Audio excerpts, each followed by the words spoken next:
أعوذ بالله من الشيطان الرجيم.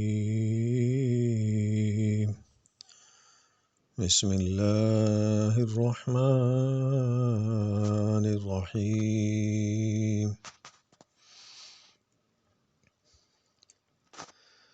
تلك حدود الله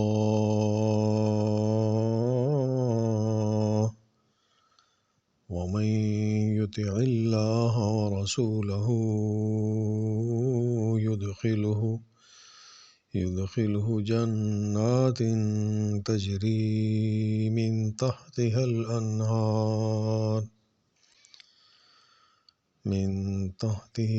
الأنهار خالدين فيها وذلك الفوز العظیم.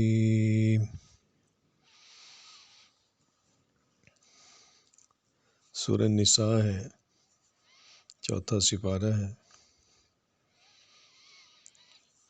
تلک حدود اللہ، اللہ نے ایک حدود مقرر کر دی ہے، اس کے اندر اے مسلمان تو نے رہنا ہے، اور یہ بارڈر ہے اور یہ تیری کیٹیگری ہے. اس کے بدلے کیا ہوگا؟ وَمَن يُطِعِ اللہ، اور اللہ کی اطاعت اور رسول کی اطاعت. اس کے بدلے کیا ہوگا؟ تجھے جنت میں داخل کیا جائے گا جس کے نیچے نہریں بہہ رہی ہوں گی، خالدین فیہا، جس میں تو ہمیشہ رہے گا. اب اللہ نے جنت کا تذکرہ کیا نیک ہونے پر، اپنا ذکر کیا میرا اور رسول کے اطاعت کرو، مطلب حکم مانو، اور اس حکم کا حدود اربع یہ ہے کہ یہ کام تم نے نہیں کرنے. سب سے پہلا جو سوال ہے وہ نماز کا ہے. اگر کسی کی نماز قیامت کے دن اچھی نکل آئی تو اس کا سب کچھ اچھا نکل آئے گا، اور جس کی نماز میں کمی کوتاہی اور سرے سے پڑھتا ہی نہیں ہے تو اس کے بعد وہ کچھ بھی کرتا رہے اس کا قابل قبول نہیں ہے. ابھی جو نمازی بندہ ہوگا 5 وقت کا باجماعت پڑھنے والا، اس میں سچائی کوٹ کوٹ کے ہونی چاہیے اور بھری ہوئی ہوگی اس کے اندر. لیکن آج ہمارے ہاں نماز بھی پڑھتا ہے، محراب بھی ہے، اس کا سر پہ پگڑی بھی ہے، داڑھی بھی ہے، نمازی بھی ہے، لیکن اس کا کارخانہ ایسا ہے جس میں ملاوٹ ہوتی ہے.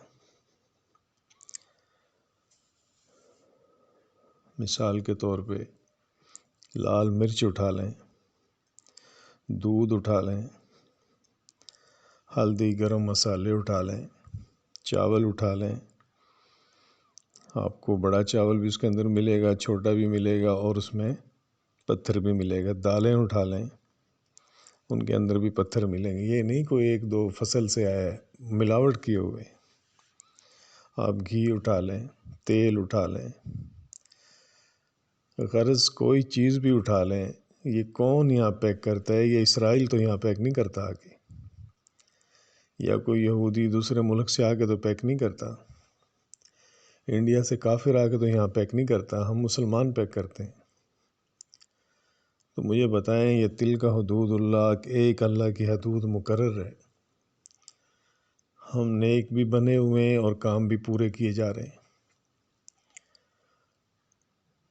6-7 قومیں گزری ہیں، ان پہ جو عذاب آئے ہیں وہ اس لیے آئے ہیں کہ 1 سے 2 کہنا نہیں مانتے تھے، اور ہم تو 16 کے 16 کہنا نہیں مانتے.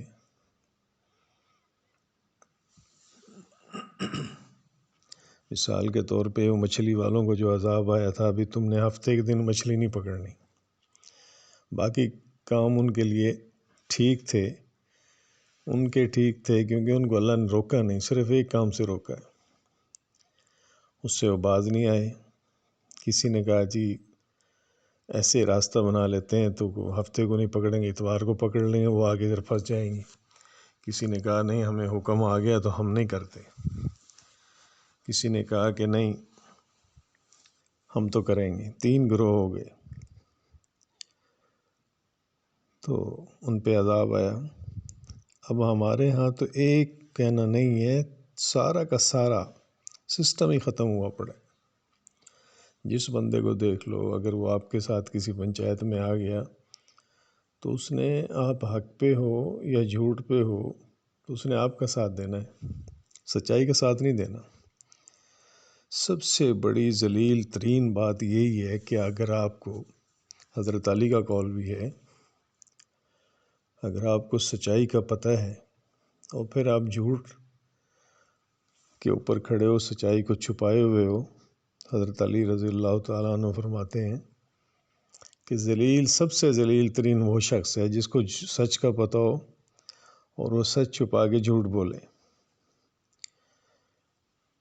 محترم بھائیو، اللہ نے ساری ایک ایک چیز کھول کے رکھ دی ہے۔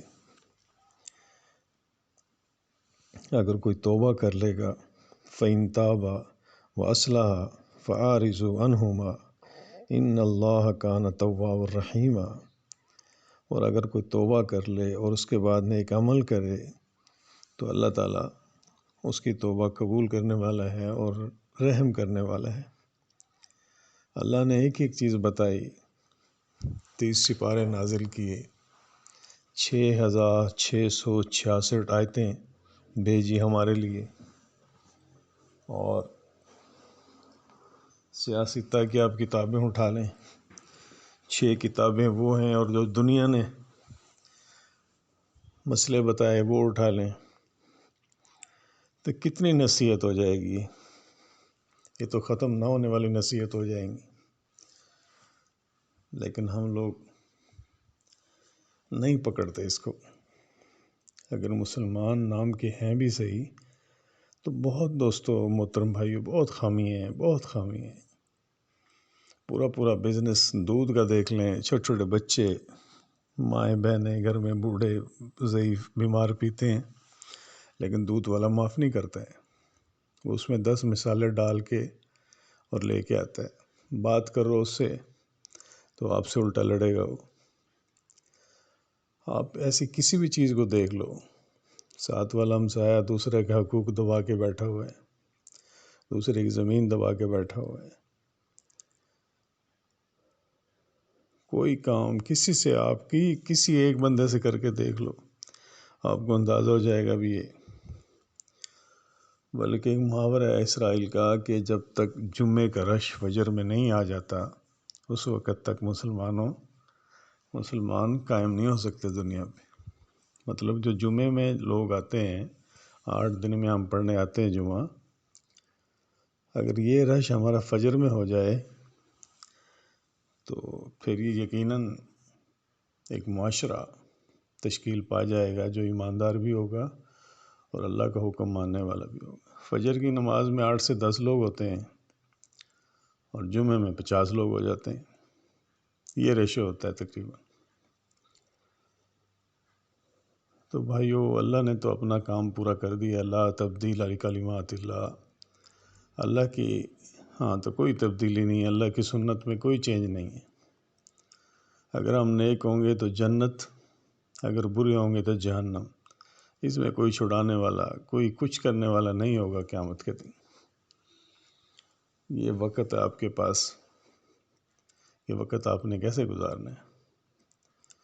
ادھر ایک صاحب آئے دکان پہ، چمڑے کا کام تھا ان کا، انہوں نے وہ جو خشک چمڑا ہوتا ہے گائے کا وہ تلوایا، بل بنوایا، کرسی پہ بیٹھے ہوئے ہیں، اور سامنے والا بل بنا کے دے رہا ہے، بابا یہ پیسے لے لو، آپ کا یہ وزن ہے اور یہ پیسے ہیں۔ بابا کرسی پہ بیٹھا ہوا ہے لیکن سانس ختم ہو گیا۔ بابا پیسے لینے کے لیے تیار بیٹھا تھا، لیکن موت نے مہلت نہیں دی۔ وہ بندہ کہہ رہا، بابا جی یہ آپ کے پیسے ہیں، یہ آپ اپنے پیسے پکڑیں۔ لیکن پکڑے کون؟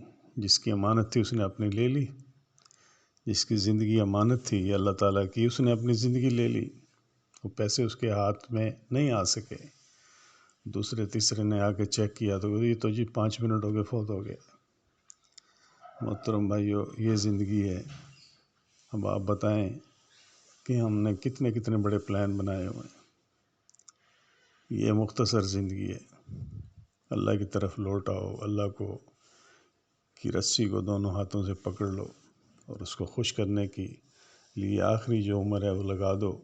مسجد سے جڑ جاؤ اور ان مولویوں سے دور ہو جاؤ. انہوں نے جو فرقے بنائے ہوئے ہیں ان فرقوں میں تو قرآن حدیث سمجھنا بہت مشکل ہو گیا ہے. اللہ تعالیٰ ہم پہ رحم فرمائے.